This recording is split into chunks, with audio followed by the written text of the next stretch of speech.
Make the kid the world champion then, because he deserves it more than other people. Russo'sBrand.com, where the pros are the pros. The only person on the entire roster that I'm interested in and impressed by is Dominik Mysterio when he's by himself.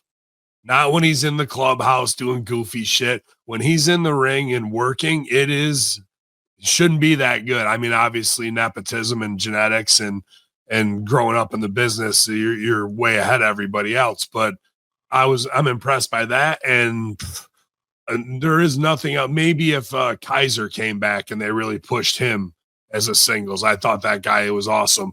Aside from that, none of the top draws, nobody. I don't care about Braun Breaker because he's not Braun Steiner, and Rick and Scott aren't involved except for on Twitter doing little tee ha ha things. So there's literally zero interest in anyone, any storyline, and anything they have going. And to sit there for 4.5 hours, it's mind numbing and frustrating of the time you've wasted on something that could be, because the people they have there could come through with a performance if you gave them the right stuff. But instead of painting a Rembrandt with your brushes and paints, you're shitting in your hand and finger painting with it, going, aren't I great? Yeah, you're phenomenal. Stevie, what are your comments on this? Because I know Stevie still, though, Ben, you mentioned Dominik Mysterio. I know Stevie still closely follows the career of the wise man, because on a week-to-week basis, you never know what Paul Heyman's going to say. You never know what kind of a promo he's going to cut. It's so unpredictable. So, Stevie, no offense to you. We know you may miss your dose of the walrus every week. But besides that, Stevie, what are you going to miss in these 4.5 hours every week? Well, speaking of the person that shall not be named for fear of lawsuits, because we cannot even, we're all going to avoid that right now, according to that. The Dominik Mysterio thing was probably the absolute best thing that I've seen in a while, not just this past week. That finish with the ring bell thing, the 619, all that stuff.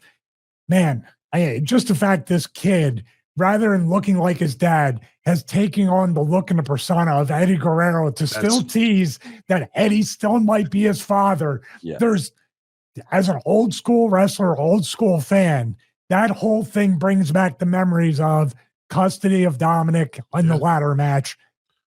You keep touching on that, it will never, ever get old. Never even have to mention it. You're doing it. Yes. Like that is true.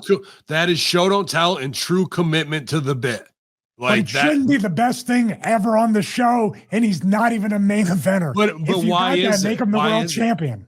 Because it pays homage to the legacy, and it's not a nepotism thing, and it's a heel thing, and it makes people at home feel like, I watched since then. My time has been worth it, and this kid is the exhale you talk about from the callback, right? Yeah, dude. Like that is the burning fire inside you that makes you feel good about wrestling, about having watched all this time. And he's the only thing on the show that's doing that, when we could have a whole show that does that.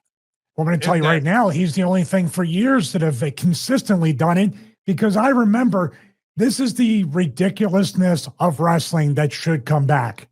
Dominik spends, 3 to 4 hours in jail? Now he's Dirty Dom. Now he's Conan. Yes. Now he looks like he's robbing the place. He comes out to WrestleMania, which featured the Cinnamon Toast Crunch mascot. I loved it. Comes out of a paddy wagon. There's a Philly and New York reference for you, Vince. A paddy wagon. My wife didn't know what that was. Really? He comes out of there cuffed up with Ray's man. I'm just like you said, Ben, this should not be the best thing on the show. Yeah. If it is, make the kid the world champion then, because he deserves it more than other people. Dude, he's doing that, and we can't even get the Samoans to do a goddamn headbutt spot the right way. Yeah. For Samoans. Like, it's insane. I'll tell you, there are 3. I'm gonna give props to 3 people. I'm literally going to give props to 3 people, and I'll tell you why. First of all, like, whatever, bro, and you guys know exactly what I'm talking about when I say this. I don't know if it's all stems back to they didn't let them use the pool. Okay, I don't know if that's what this is. Wow. I don't know, but like literally, they can hand Chelsea Green a bag of shit, which they do every single week, and say, Chelsea, get this bag of shit over, and Chelsea will get the bag of shit over. And bro, I'm going to, I can't say too much because I never want to get people in trouble, but I kind of, and here's my second person, and I'll tell you what, I kind of put Chelsea and Drew in the same sentence. And somehow, some way, bro, they go out there every time asked and at least make it interesting, especially Drew, because Drew's been around the block. Drew obviously isn't in the Triple H club. You can clearly see who's in the Triple H club. And for Drew to go out there every week with nothing, knowing everything they give him shit, and for him to still spin it and twist it to make it interesting, I give him props, and I'm going to tell me the last guy, and then you guys can comment. Here's the last guy, bro, because I think this is hysterical because he's literally better than 95% of the roster and has put in the least amount of time. Freaking Logan Paul. I think it's hysterical that guy is literally a part-timer, picked this up in a short while, and is better than 95% of that roster. So those are the three people that I would stand out. Anybody else, or do you guys want to comment on that? And those are three absolutely great choices. And instead, we're watching Stephanie Vakir and Rosie Perez and watching Big Purse on Friday night. Like, instead of coming up with brilliant things that we could have had for Chelsea Green with the Oval Office, that we laid out X amount of times. Drew McIntyre, $100 million written on the guy, about to be on, what is it, the Highlander reboot as well. So guess what their solution will be? Get him a sword. Like, that's what he's going back to it. We just had Shinsuke back as let's do the dance Shinsuke, as opposed to he's a samurai last Ronin or whatever. Yeah, dude. I mean, and I'll miss Asuka and Kyrie and working with them. That was a good time. So, but yeah, those people you mentioned and Logan Paul included, absolutely. Like I'm saying, you have the tools to do it. You obviously don't have the care or creative team to write for these people in any way to get them over, or the click mentality is superseding everything backstage. And even like a Rhea Ripley, even though she's on the show, it's Australia. Does she even realize she's being pushed out in real time by Stephanie Vakir, like old toy, Bro, new toy, same thing? Ben, can we have this conversation, please? Stevie, let's please have this conversation, because I was talking about this last night with freaking Chris, Dr. Chris.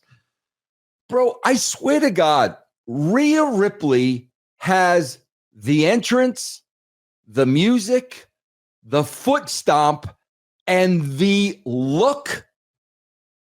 That's it. There is nothing else. Bro, they're putting her 50-50 again with a girl half her size that she should be crushing. And Ben, I mean, you know, Ben is, bro, I rip you off every week, but I also say the great Ben Hamin, commit to the bit, commit to the bit, commit to the bit, commit to the bit, commit to the bit, commit. Bro, there is nothing she does that's goth. If you're going to dress goth, you've got to be goth. It would have been like Val Venus being a porn star and literally acting like a banker. This girl does nothing goth. So literally outside of the entrance and her look, what else? Bro, a goth person isn't soothing and rubbing Io Sky in the back and talking about what great. That's not happening. Even I understand the goth lifestyle. So if you're not goth, why are you dressing goth? I don't know. She's never had any kind of a story outside of the Dom live. That's not a freaking story, bro. That story's been played a million times. There's nothing there, Ben, and I'm not taking a shot at her because that's in producing. If I'm producing her, I'm gonna say, listen, if you're gonna dress goth, you gotta be goth. Gangrel is the perfect example. He looks like a vampire. He acts like a vampire. I mean, am I wrong about this or what, Stevie? No, you're not wrong at all. It always really comes down to creative. There's been terrible wrestlers that have gotten over, and they can get them over. Boogeyman can't work at all. But and of course, I'm going to get to that because why would you want Boogeyman and why would you want the Wyatt Six? I'm sure they're going to have the Halloween theme in November, December. Thanksgiving. What are we waiting for? That's what I'm saying. They have the easiest, how should I say, booking calendar to figure out and then kind of blueprint it off of that. But you have tons of, and what they're doing here, what we just mentioned, they're promoting the clips. Here's your 3 favorite wrestlers. Here's this and that. Don't bother watching the whole show. But this is systemic. We've talked about video games. We've talked about politics. We've talked about movies, TV shows, music. Wrestling is no different. This is a trend everywhere in the world right now. Isn't everything corporatized? Isn't the creativity taken out of everything? This is what Bad Bunny and everybody else, sorry, Ben, is the poster child of. We will not let people be stars, but we'll create them. And then when we're done, hey, Drew, not Drew, but hey, Damian Priest, you're on top of the world with all this and that. Now we're going to throw you in a meaningless feud where they're recreating the Aleister Black, Buddy Matthews angle where they just beat the crap out of each other. Right, Ben? There's nothing there. Now they mixed in his wife. So now we're going to go to Hobby Lobby and show all our cats and everything again and kill our goth. No, they're heels, but then there'll be Hobby Lobby outside of that. Yeah, but throw a fireball in somebody's face at Hobby Lobby. It'll be. Ben, I swear to That's God. where I got it.